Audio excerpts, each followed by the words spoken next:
My name is Katie. I am 28 years old and currently a stay-at-home mom.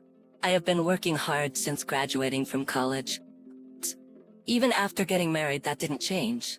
However, having a child made me take maternity leave for now. My husband, Leonardo, is the same age as me and we met at the same company. Not to speak for myself, but the company I work for is a reasonably large one, and it is a good place for both women and men to shine equally, depending on their abilities. Leonardo was amazing at work, and I was truly happy during our dating and cohabitation period. When he proposed, and even at our grand wedding, I believed our happiness would last forever. Until our child was born. Let me say up front, it's not the child's fault. When I found out that I was pregnant, I was delighted that I would be able to give birth to my beloved Leonardo's child. And of course, since it was my own child, I wanted to give him my undivided love. Morning sickness and labor were tough, but hearing my baby's first cry, both of us wept. Katie, you did great. From now on, I'll make sure you and our child are always happy. Our son, whom we named Lenny, combining our names, was born. I became a full-time mom under the agreement that I'd return to work when Lenny turned 1. But reality was far from what I expected. I was prepared, but Lenny cried a lot. Completely indifferent to my schedule. That's okay. Crying is a baby's job. However, as I struggled with unfamiliar parenting, Leonardo gradually became arrogant. For instance, one morning, Lenny was crying. At that time, I was preparing Leonardo's lunch for work. Katie, could you please watch Lenny for a bit? I can't leave the stove. Huh? Just turn off the stove and soothe him. I'm busy. I get that, but just for a second. Maybe his diaper is wet? So you do that? You're failing as a wife if you let your husband change your children's diapers. I was shocked by Leonardo's cold words. Everyone's busy in the morning. But isn't your own child a priority? Ignoring my dismay, he continued. I'm starving. Just get my breakfast ready, okay? And my fried egg better be runny, you know? Why does he care about how his egg is cooked, but not about crying Lenny? I was about to snap, but didn't want to waste energy in a morning spat, so I quickly soothed Lenny and served Leonardo breakfast. It's late. I said I like runny eggs, and these are fully cooked. Weren't you watching the pan? Get it together. You're a housewife after all. Sorry. Looking back, I shouldn't have apologized then. But at this time, I was forced to convince myself that he might have been under a lot of stress because he was in charge of a big project at work, and I chose the path of least resistance. Even on his day off, Leonardo did not try to do anything to help me. Beside me, handling chores with no makeup and tied back hair, he just lay on the couch watching TV all day. Even when Lenny cried, he wouldn't glance at the crib. My frustration went beyond anger, wondering if he even heard the cries. From dawn to dusk, I was busy with laundry, cleaning, and cooking, with no time to sit. Plus, Lenny needed to be held by someone standing. She'd cry the moment I sat down. Okay, could you hold him for a bit? You can watch TV while standing, right? Come on. Can't I have my day off? You're at home every day, just taking care of Lenny and doing chores, right? Remember, I'm the one feeding you both, with no income from you. Let me have a break once in a while and let me do whatever I want. You're home every day, taking care of Lenny and doing nothing but housework. I'm the one who feeds you guys with no income, remember? Skin. Leonardo, barely concealing his irritation, clicked his tongue loudly. Then, with a resigned look, he picked up Lenny and flopped onto the sofa. But as expected, Lenny just cried louder. Duh. Now that I've carried you in my arms, what the hell? See? He wants his mommy to carry him. You're the only one who can hold him. Alright, could you make Lenny's milk? I'll feed him. That's easy. Just pour hot water. You can do it. Don't rely on me for everything. And what about lunch? I haven't finished the laundry and cleaning yet. It's not ready. Fine, I'll make it. Leonardo, in a tantrum, stomped into the kitchen. I was upset, but if he was making lunch, it meant less work for me. So I focused on feeding Lenny. When I finally got him to sleep, there was Leonardo, alone, eating instant noodles and passed out on the sofa. So, making lunch meant just for himself. I felt sad, quietly went to the kitchen and just nibbled on some bread. I was too tired to even bother with making my own noodles. I became a complete one-parent childcare situation, and Leonardo never helped me with the housework or childcare after all. To begin with, helping is the wrong word for taking care of his own child. Leonardo's self-centered behavior continued. He never stirred when Lenny cried at night. He even took his pillow and blanket and left the bedroom, or disappeared to a comic book cafe without a word. One day he said he was on a business trip and left for 5 days. Our workplace did have departments with travel, so I didn't question it. But the days without him, who would take care of Lenny if I asked him to, even though I didn't want to, were really difficult. Both our families lived out of state, and we couldn't ask for their help. I had friends, but they were all either close in age to my children, or still single and career women. So I knew I couldn't call on them for help, even if it was just a business trip by my husband. Please stop crying. How many times did I say that while Leonardo was gone? Lenny cried day and night, and I barely slept, dozing off whenever he napped. 5 days later, I'm back. Ah, that was fun. Leonardo returned after the promised 5 days. But something was off. He left home saying he was going on a business trip. He was wearing a suit, and there must have been more than one white shirt in his bag with a change of clothes in it. Yet there he was in front of me, dressed in a t-shirt and his finest jeans.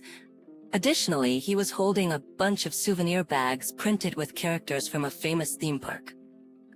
Leonardo, what's this? You can tell by looking at it. There's a new attraction at that theme park, and I really wanted to go.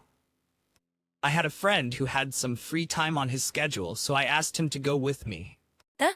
You've been playing at a theme park for the past 5 days? What about your business trip?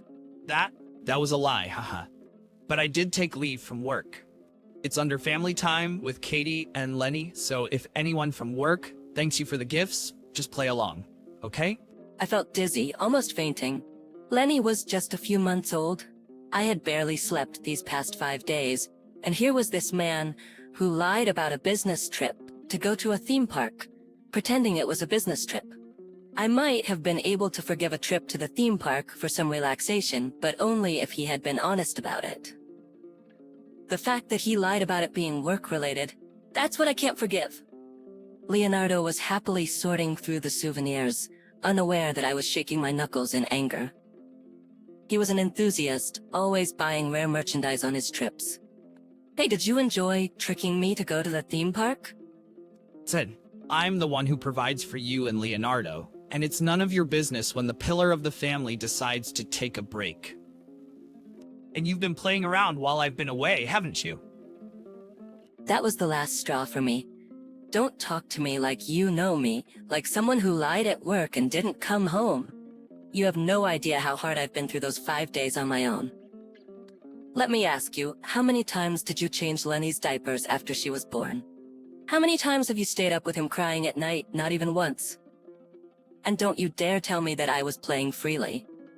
Leonardo probably never expected me to talk back. At first, he looked as shocked as if he'd been hit by a birdshot, but then his face turned beet red, and he started yelling back. You're just a housewife who stays at home. Don't you dare stand up against me, you useless wife who can't cook or do housework. If you're gonna talk like that, then can you make as much money as I make?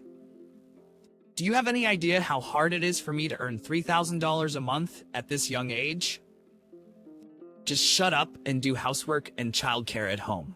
That was Leonardo's true color. All my love and memories of him faded away. I was done with everything. For Lenny's sake, I decided to leave this useless man. With that decision of mine, I took a sleeping Lenny in my arms and left the living room without saying a word. Hey, where are you going? Make sure to wash my laundry from the trip. I could hear Leonardo's voice commanding me from behind. Even then, he could only think of himself. The washing machine does it all. Once you press the button, he could do it himself. But I held back my words and slammed the front door. I got into the car and drove to a certain place. Several hours later, it was completely night by the time I returned home with Lenny. The table was a mess with empty containers from some fancy sushi place Leonardo had ordered takeout just for himself. What's with that look? You're the one who left without making my meal, so I got myself some top-grade sushi. It's all your fault. Oh, really? Well, do whatever you like. We're not gonna be husband and wife anymore. Huh? Leonardo looked stunned, his eyes as wide as Lenny's. But I didn't care. I thrust the divorce papers I had just picked up from the city hall at him. Here are the divorce papers. I've already signed my part, you just need to write yours. Hurry up, please. I want to submit them tomorrow. Tuh. You've got to be kidding. Why should I sign this? Just apologize, and everything will be settled. Shut up. Why do I, who did nothing wrong, have to apologize to you? I don't need a father who can't even take care of his own son. Just sign it and put your stamp on it. Leonardo seemed to realize I was serious. He stumbled over his words, trying to continue. But Katie, if we divorce, what will happen to you and Lenny? I might have my family far away, but you'll be in trouble. Even if you go back to work, you'll need to find an apartment and a daycare. Just be quiet. I've got everything figured out so I can divorce you. What? I first went to the city hall for the divorce papers, then to my workplace. I told my boss I want to end my maternity leave early and return to work, and he agreed. The company will provide me with a dorm. Being a single mother isn't rare nowadays. I got a place in a building with other single parents. And as for the $3,000 you earn, I can make that too. I don't want anything from you anymore. Once we're divorced, you don't have to see Lenny. And frankly, I don't want you to. I don't need alimony or child support, just divorce me now. I don't want to say this, but thanks for everything, and goodbye forever. Leonardo turned pale as a ghost. It was a blue so intense it resembled paint. It was the kind of blue that made you think of blood draining from someone's face. Katie, I've been a terrible husband and father. I'll change, I swear. I'll come straight home after work. No more going out. I'll take care of Lenny when he cries, and we'll have quality family time. Please don't divorce me. I can't do without you. Enough, Leonardo. I'm done with you. I can live without you, and so can Lenny. No, don't let our issues affect Lenny like this. He's too young. It's unfair to him. I do love him. He's my only son. I was sick to my stomach with his sudden change of heart. But my mind was made up. Leonardo, no matter how much you whine, I'm determined to get a divorce, even if it means going to court. Show some dignity for once. If you're so determined, then leave Lenny with me. I can't trust a mother like you with his upbringing. I have the financial means. I can win custody. I was fed up with his foolishness. I couldn't even remember why I married him in the first place. I decided to play my trump card. Leonardo, you'll never get custody. How can you be so judgmental? I didn't think someone like you was a suitable mother for Lenny. I'm divorcing you because it's a good opportunity. But like I said, I'll get custody. Confident for someone who's been cheating, aren't you? Says, Leonardo, did you think I didn't know anything? When you lied about being on a business trip and went to the amusement park. You said you went with a friend, but that was a lie, right? You actually went with your mistress. I know everything. I'll be getting a lawyer for this matter. We'll meet next in court. Goodbye. wait a minute. What do you mean I'm cheating on you? You'd better stop bullshitting me. Or I'll sue you for defamation of character too. Let me enlighten you. When I was talking to my boss at work, he casually gave me candy that's only sold at that amusement park. He said it was a souvenir from a female employee who took a day off to travel there on the same day you went on your business trip. Do you get the implication? Leonardo fell silent at my words. It was a complete fluke. But when I confided to my boss that Leonardo had lied about a business trip to go on vacation with a friend, my boss said, "Maybe you'd like these candies." They were a souvenir from an employee who took leave for a trip. At that moment, my boss and I locked eyes. It felt like something had clicked into place.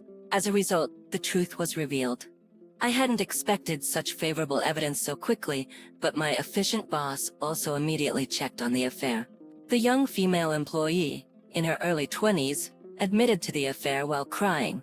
She had been visibly cheerful at work, leading everyone to believe she had a new boyfriend. She and Leonardo desperately wanted to go on the trip, so he lied about going home due to family matters. She and Leonardo desperately wanted to go on the trip, so he lied about going home due to family matters, and she took paid leave for travel. Leonardo had been thorough, not distributing any souvenirs at work, but this is not acceptable in a workplace where trust comes first. Furious, my boss signed as a guarantor on the divorce papers I had with me. Another close colleague at work gladly agreed to be the second guarantor. "If there's anything troubling you, I'll definitely help," he said with encouraging words. With no escape left, Leonardo quickly became submissive and eventually agreed to the divorce smoothly. I reported the divorce circumstances and Leonardo's affair to both our parents. My parents were furious, but his parents were even more enraged, cutting ties with Leonardo. Though I had defiantly said I didn't need alimony or child support, Leonardo's parents insisted, blaming their foolish son, and paid me a substantial amount from their savings and Leonardo's. Now I'm starting a new life. I've returned to work, leaving Lenny in daycare, and I'm working hard. Thanks to my boss's consideration, I've moved to a different apartment, so I no longer see Leonardo. Apparently, Leonardo and his mistress are in hot water at work, facing either demotion or voluntary resignation. Despite struggling alone with parenting, I'm determined to become a stronger mom for Lenny with the help of those around me.